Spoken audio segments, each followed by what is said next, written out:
En 2010 falleció la autora de este poema que hoy dedicamos a Lucy. Con la presencia de todos decimos, Lucy, te decimos felicidades en vida, hermano.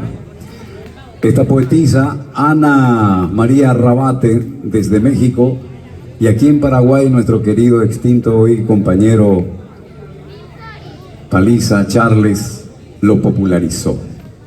Entonces llega el momento en que decimos a veces, como lo dice Charles Paliza, ya es más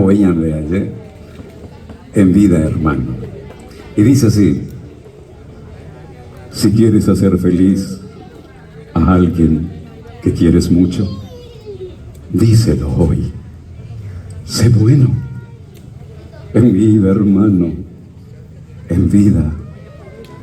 Si deseas dar una flor, no esperes a que se muera. Mándala hoy con amor, en vida, hermano, en vida. Si deseas decir te quiero a la gente de tu casa y al amigo de cerca o lejos, en vida, hermano, en vida. No esperes que se muera la gente para quererla y hacerla sentir tu afecto. En vida, hermano, en vida. Tú serás mucho más feliz si aprendes a ser felices a todos los que conozcas. En vida, hermano, en vida.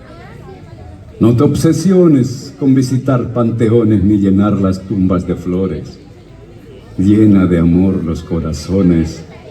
En vida, hermano, en vida.